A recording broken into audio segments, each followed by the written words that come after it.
कुछ ऐसे नियम और कानून अगर आप इसको समझ लिए तो आप भी अपने जमीन से अवैध कब्जा अगर कोई किया हुआ है उसको खाली करवा सकते हैं। अगर वो मकान बना लिया है तो उस मकान को हटवा सकते हैं। अगर वो वहां मकान बनाकर रह रहा है तो भी आप उसको जो है यहाँ पर खाली करवा सकते हैं। लेकिन प्रक्रिया क्या करना पड़ेगा, आज आप ये देख सकते हैं, ये यानी जो मकान है बना बनाया मकान को तोड़ दिया गया, वो भी कोर्ट के फैसले के बाद। ये जो आप घर देख रहे हैं इसको तोड़ दिया गया, यानी कोर्ट का जैसे ही फैसला आया, कोर्ट के फैसले के बाद इसको तोड़ दिया गया। अब आखिर क्या होगा, यानी अब क्या प्रक्रिया करना पड़ेगा, हमारा कानून क्या कहता है, इसको पहले एक बार जरूर समझ लें। देखें, कोई भी प्रॉपर्टी है, संपत्ति है, जमीन है, अगर वो संपत्ति आपके नाम पर है, मान लेते हैं ये जो जमीन आप देख रहे हैं,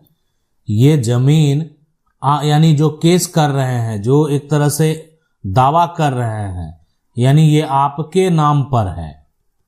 ना, आपके अगर नाम पर है या ये हो सकता है कि ये आपके पिता के नाम है, पिता का नाम है ना, के नाम है, या ये हो सकता है कि ये आपके दादा के नाम पर है ना, दादा के नाम पर है। तो अब ये देखें कि अगर जमीन आपके नाम पर है तो आपके पास इसका टाइटल है, आप कोर्ट में क्या करेंगे, दावा करेंगे कि आपकी जमीन को कोई जबरन जो है वो कब्जा कर लिया है। और कब्जा करके क्या किया, कब्जा भी किया और साथ में जो है मकान भी बना लिया है। तो देखें, अब मकान बनाने में तो समय लगता है ना, मकान अगर पुराना बना हुआ है तो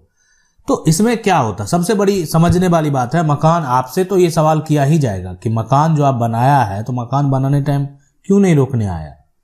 आप पर यह भी आरोप लगा दिया जाएगा कि आप जमीन बेच लिए और जमीन को लिखे नहीं, सारा पैसा लिए हैं। तो देखें, ये सारा कुछ आरोप तो लगा दिया जाएगा आपके ऊपर, लेकिन यहां पर जो व्यक्ति मकान बनाया, तो ये सवाल आपसे लाजमी है, बनता है कि आप जिस समय मकान बना क्यों नहीं रोके, यानी आपने उस पर रुकावट क्यों नहीं किया। क्या आपने उस व्यक्ति के खिलाफ, जो मकान बन रहा था, वो उसके खिलाफ कोई एफआईआर दर्ज कराया। तो देखें, यहां पर क्या है कि कुछ ऐसी कंडीशन है कि जो व्यक्ति मकान बना रहा था उसका या उसके पिता का या उसका यहां पर चाचा का कोई आपराधिक छवि है, और उसके डर के चलते आपने ना किसी प्रकार का कोई एफआईआर किया, ना किसी प्रकार का कोई केस किया। तो परिवार में अगर किसी का ऐसे कब्जा करने वाले जो व्यक्ति हैं, जो जमीन पर जबरन कब्जा करके बैठे हुए, मकान बनाकर बैठे हुए, तो परिवार में अगर उसका कोई ऐसा है जिसका आपराधिक छवि है और उसका एक तरह से बहुत सारा मामला दर्ज है, तो उस सिचुएशन में आप उसको भी एक तरह से उसमें इंक्लूड कर सकते हैं, उसमें डाल सकते हैं, अपने केस में डाल सकते हैं कि आप देखें, मेरा मकान था और जो है ये मेरे मकान पर जबरन कब्जा कर लिया, मेरी जमीन पर जबरन मकान बना लिया और हमको डराया गया, हमको एक तरह से वहां से भागना पड़ा, हम किसी प्रकार का कोई एफआईआर नहीं दर्ज करा पाए, इसलिए कि जो इनके चाचा है, जो इनके पिता है, जो इनके भाई हैं, उनका छवि आपराधिक छवि है कई मामले में, और वो आरोपी हैं, और उनके डर से उनके द्वारा हमको धमकी दिया गया और मेरे जमीन पर जो है कब्जा कर लिया गया, मकान बना लिया गया। तो ये तमाम जो है तरह के आरोप जो है आप लगा सकते हैं अपनी प्रॉपर्टी को प्राप्त करने के लिए। तो अब देखें हमारा कानून क्या कहता है, नियम क्या कहता है कि देखें, कब्जा किया, मकान बना लिया, ठीक है, कब्जा किया, लेकिन उसके पास क्या है, कागजात नहीं है, डॉक्यूमेंट नहीं है, प्रूफ नहीं है, और उस व्यक्ति का जो छवि है वो भी सही नहीं है। तो अब कानून है, यानी अगर बात करें कि जो केस फाइल होगा यहां पर उस सिचुएशन में, तो यानी कानून है स्पेसिफिक रिलीफ एक्ट। अब यहां पर अगर बात करें स्पेसिफिक रिलीफ एक्ट की, है ना, रिलीफ एक्ट 1963। अब ये जो कानून है इसमें एक सेक्शन है यहां पर जो है सेक्शन 6। अब ये कानून कहता क्या है, स्पेसिफिक रिलीफ एक्ट जो है यानी उसका सेक्शन 6 की अगर बात करें, लेकिन हम आपको बता दें कि आज ये जो कानून है ना, ये कानून वो कानून है कि अगर ये जमीन जो है आपके नाम पर है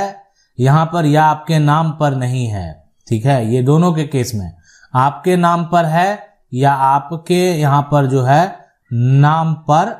पर जो है नहीं है, तो दोनों जो केस है कि नहीं है या आपके नाम पर है, दोनों केस की अगर बात करें सबसे पहले तो जो स्पेसिफिक रिलीफ एक्ट 1963 का जो सेक्शन यहाँ पर 6 है वो दोनों केस में आपको अधिकार देता है। और क्या अधिकार देता है कि अगर आपकी प्रॉपर्टी को कोई कब्जा कर लिया है तो इस कानून के तहत जो है आप क्या कर सकते हैं कि यहाँ पर केस फाइल कर सकते हैं, है ना, केस फाइल कर यहाँ पर सकते हैं। इसके अलावा अगर बात करें सबसे पहले कुछ कंडीशन है कि ये तो आप केस फाइल आपको करना होगा, उसके बाद और यानी जो है इसमें इस तरह का जो है ना ये जो केस है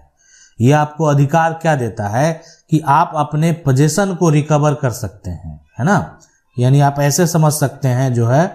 रिकवर पोजीशन और किसके थ्रू, है ना, सूट के थ्रू, यानी एक सूट जो है यानी सिविल कोर्ट में डालकर आप अपने पोजीशन को रिकवर कर सकते हैं। तो अब यहां पर देखो सवाल, यहां पर एक बड़ा सवाल है या इस तरह का जो कानून है इसमें समझने की जरूरत है कि यार पार की लड़ाई है, यानी इसमें आप अपील नहीं कर सकते, आप जो है ना अपील नहीं कर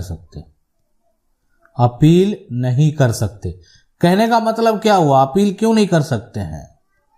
अपील इसलिए नहीं कर सकते कि आपको अधिकार ही नहीं देता है, यहां पर जो है नो अपील, है ना, नो अपील, ताकि आप जो है ना आगे कोई भी अगर मान लेते हैं केस हार जाते हैं तो क्या होता है, आगे लोग अगर सिविल कोर्ट से हारते हैं तो आगे हाई कोर्ट तक जाते हैं, सुप्रीम कोर्ट जाते हैं। तो यहां पर है कि आप केस हारेंगे, जो भी है आपको स्वीकार करना पड़ेगा, यानी इसमें जो है एक तरह से जो फैसला दिया गया उस फैसले के खिलाफ आप नहीं जा सकते हैं, आगे जो है अपील नहीं कर सकते हैं। यानी स्पेसिफिक रिलीफ एक्ट जो है 1963 की अगर बात करें, अब जो है स्पेसिफिक रिलीफ एक्ट जो है यानी 1963 जो है इस सेक्शन इसका 5 को समझें। अब इसमें देखें, इसको ऐसे आप समझ सकते हैं कि अगर यहां पर जो है कि मान लेते हैं एक तरह से पवन है, ठीक है, और दूसरा जो है यहां पर नीलेश है, तो पवन और नीलेश की अगर बात करें सबसे पहले, ठीक है, तो क्या किया है कि पवन मान लेते हैं, ये देखें पवन है और नीलेश जो है ये अवैध तरीके से जमीन पर कब्जा कर लिया, अवैध कब्जा कर लिया। कौन कर लिया? नीलेश तो अवैध कब्जा कर लिया है, कब्जा कर लिया है, करके रखा है, जो भी है, ठीक है। तो अब यहां पर जो है क्या होगा, कैसे में अब यहां पर पवन को जो है धारा 5 के तहत जो है यानी स्पेसिफिक रिलीफ एक्ट 1963 यहां सेक्शन 5 के तहत जो है यानी केस फाइल करना होगा, ठीक है, अगर ऐसा कर रखा है तो। और यानी इसमें जो केस फाइल होगा तो वो सीपीसी के तहत यानी जो सिविल कानून है, सिविल लॉ है, उसके तहत जो है पुनः कब्जा जो है संपत्ति को जो है पुनः प्राप्त करने का, ठीक है, यानी आप ऐसा कह सकते हैं कब्जा को पुनः जो है यहां पर प्राप्त करने का जो है प्राप्त करने का जो है मुकदमा दायर किया जा सकता है ना, मुकदमा दायर जो है वो किया जा सकता है। तो ये है पूरा यहाँ प्रक्रिया, इस प्रक्रिया से जो है आप अपनी प्रॉपर्टी को, आप अपनी संपत्ति को हासिल कर पाएंगे, इसको फॉलो करना होगा। और हम आपको बता दें, अगर एक तरह से कोर्ट का जो फैसला है अगर आपके पक्ष में आएगा तो उसके बाद जो पूरा सिस्टम है, प्रशासनिक सिस्टम है, यानी जो कोर्ट का फैसला जिसके पक्ष में होगा, पूरा कानूनी जो सिस्टम है वो भी उसी के पक्ष में होगा। नहीं अगर होता है तो अगर आप उनके अगेंस्ट जाकर शिकायत करेंगे वो आपकी मदद नहीं करेंगे, यानी वो एक तरह से एक आपके पक्ष में नहीं रहेंगे। तो इसलिए आप फिर आगे भी उनकी शिकायत जो है वो कर सकते हैं। मान लेते हैं कि जब एक बार कोर्ट का फैसला होता है, कोर्ट का जजमेंट होता है, तो कोर्ट जो है प्रशासन को आदेश देती है कि जल्द से जल्द इनका जो मकान है एक तरह से उससे कब्जा खाली कराया जाए, अवैध तरीके से जो मकान बना कर रखा है उसको तोड़ कर हटा दिया जाए। तो इसलिए प्रशासन के द्वारा जो है कार्रवाई की जाती है, प्रशासन वहां पर आते हैं और अपने समक्ष जो है यानी कोर्ट का जो आज्ञा है उसका पालन करते हैं। आशा करते हैं वीडियो अच्छा लगा होगा। अगर आपके मन में कोई सवाल चल रहा होगा तो आप हमें कमेंट करके पूछ सकते हैं। मिलते हैं अगली वीडियो में, तब तक के लिए जय हिंद।